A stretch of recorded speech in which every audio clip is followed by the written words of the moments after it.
पंत के साथ हुई बड़ी बेईमानी। न्यूजीलैंड से नई टेक्नोलॉजी और अंपायर से हारे ऋषभ पंत। अगर हम बात करें भारत और न्यूजीलैंड के बीच खेले गए तीसरे टेस्ट मुकाबले के तीसरे दिन की, तो ये जो तीसरा दिन रहा सिर्फ और सिर्फ पंत वर्सेस न्यूजीलैंड रहा यार। वहां पर भारतीय टीम वर्सेस कीवी टीम तो मुकाबला था ही नहीं कभी। वहां पंत अकेले लड़ रहे थे, अकेले जूझ रहे थे, अकेले संघर्ष कर रहे थे। हाँ, एक वक्त तो ऐसा लगा कि वो भारतीय टीम को भी जिता ले जाएंगे, लेकिन अंपायरिंग और खराब टेक्नोलॉजी के कारण ऋषभ पंत आउट हुए, कीवियों से आउट नहीं हो रहे थे ऋषभ पंत।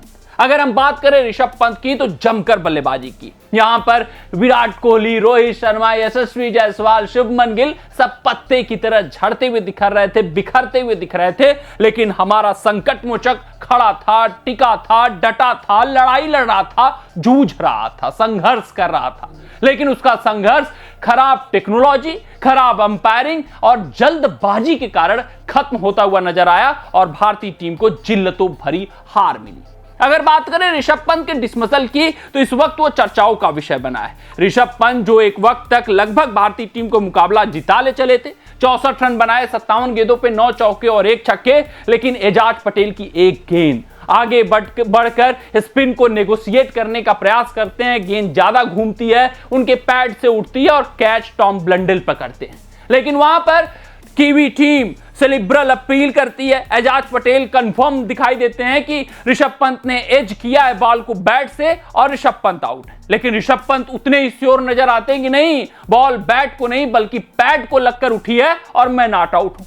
बात कहां पहुंचती है? थर्ड अंपायर के पास। और थर्ड अंपायर जब लेना शुरू करते हैं, क्या कहते हैं, हॉट स्पॉट तो वहां पे अवेलेबल था नहीं। ये सबसे बड़ी गलती, सबसे बड़ी चूक कि बॉल बल्ले पे लगी है कि नहीं लगी है वो तय नहीं हो पा रहा था। तय कहां से हो रहा था? अल्ट्रा एज से।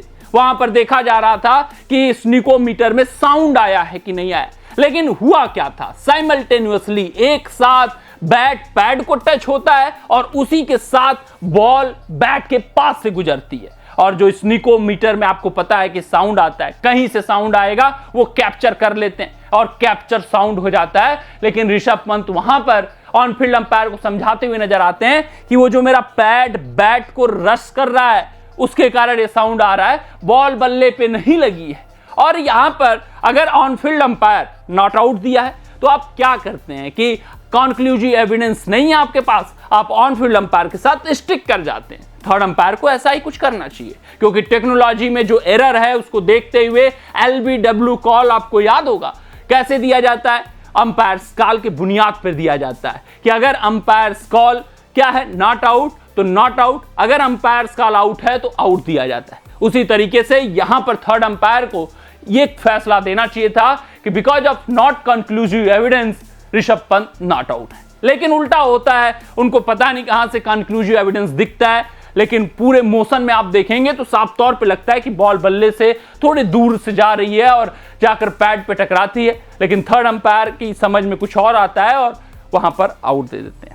लेकिन होना यहां पर यह चाहिए था कि because of non conclusive evidence, क्योंकि आपके पास कंक्लूसिव एविडेंस नहीं है जिस वजह से आप ऑन फील्ड अंपायर के डिसीजन को ओवरटर्न नहीं कर सकते और ऋषभ पंत को आउट होना चाहिए था। वो अलग मुद्दा है कि बॉल बल्ले पे लगी है कि नहीं लगी है। जब साइमल्टेनियसली दो एक्टिविटीज हो रही हैं, दो तरफ से साउंड आ रही है और आप निश्चित नहीं है, ऐसे जंक्चर पर, ऐसे स्थिति में, ऐसे परिस्थिति में थोड़ा सा संयम, थोड़ा सा और समय थर्ड अंपायर को लेना चाहिए था, तब जाकर फैसला सूझबूझ के साथ देना चाहिए था। यहां चूक हुई है, बड़ी चूक हुई है, बड़ी गलती हुई है, उसका खामियाजा भारतीय टीम ने भुगता है। 3-0 से न्यूजीलैंड ने व्हाइट वॉश कर दिया है। एक जो लड़ाई लड़ रहा था, जो संघर्ष कर रहा था, वो टेक्नोलॉजी और खराब अंपायरिंग का शिकार हुआ और भारतीय टीम के साथ जाती हुई बेईमानी हुई। कमेंट सेक्शन में कमेंट करके बताइएगा कि आपकी राय क्या है, आपको क्या समझ में आया कि ऋषभ पंत आउट थे या नॉट आउट। मिलते हैं अगली रिपोर्ट में, तब तक आप अपना ध्यान दें, सुरक्षित रहें, स्वस्थ रहें, मस्त रहें। जय हिंद, जय भारत।